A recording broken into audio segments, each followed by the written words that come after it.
सरकार को घेरना शुरू कर दिया है। इसके लिए कांग्रेस ने दुर्ग में धरना प्रदर्शन किया है।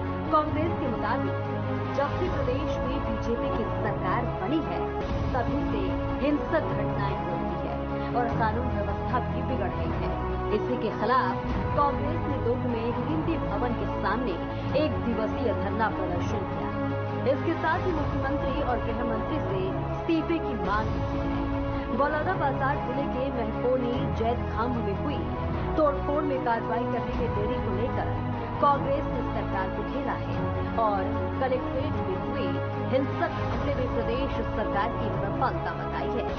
इस दौरान पूर्व मंत्री रविंद्र चौबे और दुर्ग लोकसभा से राजेंद्र साहू ने बीजेपी सरकार पर जमकर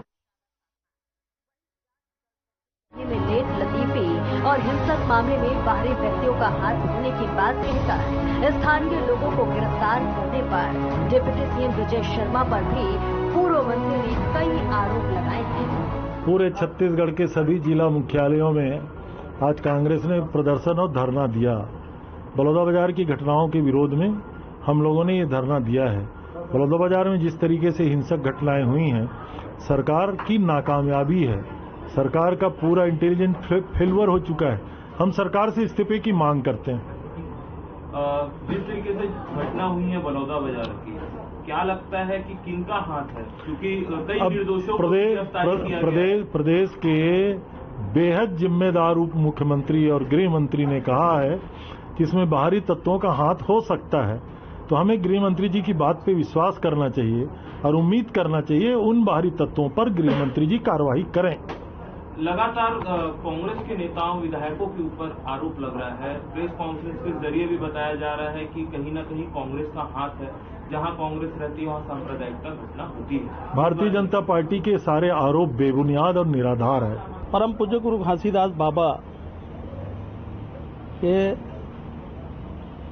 जो जैत खाम है उसमें तोड़फोड़ की गई, उसकी हम निंदा करते हैं और ऐसे असामाजिक तत्वों को तत्काल गिरफ्तार किया जाना चाहिए। दूसरी तरफ जो बलौदाबाजार में इतनी बड़ी घटना हो गई और सरकार जिम्मेदारी लेने के बजाय किसी और पे आरोप मढ़ रही है, ये निश्चित तौर पे उनकी नाकामियों को दर्शाता है और भाजपा सरकार को तत्काल इस्तीफा दे देना चाहिए।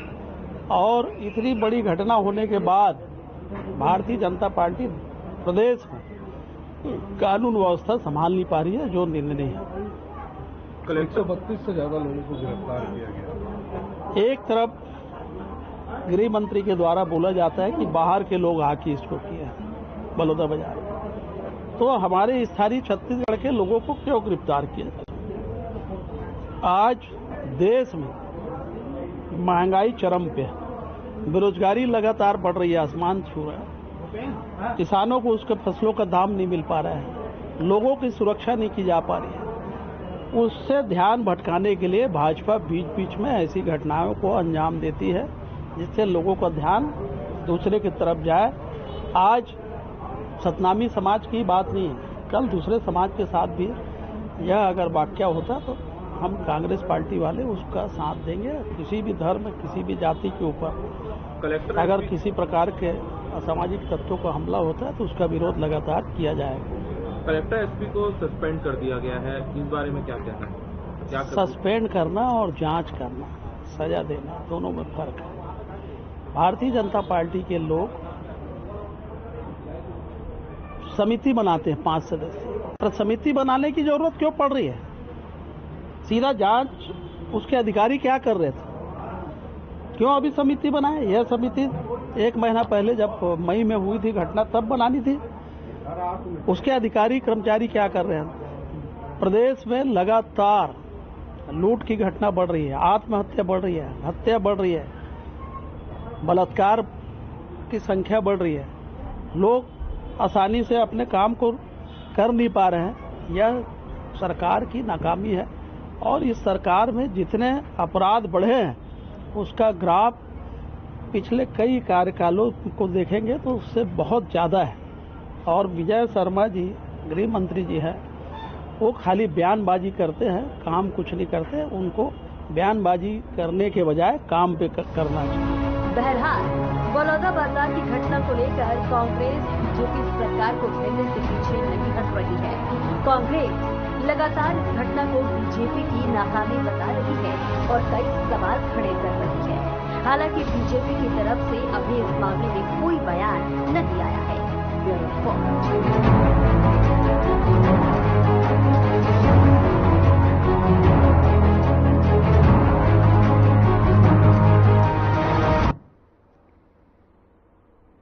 फिलहाल इस वीडियो में इतना ही। नमस्कार।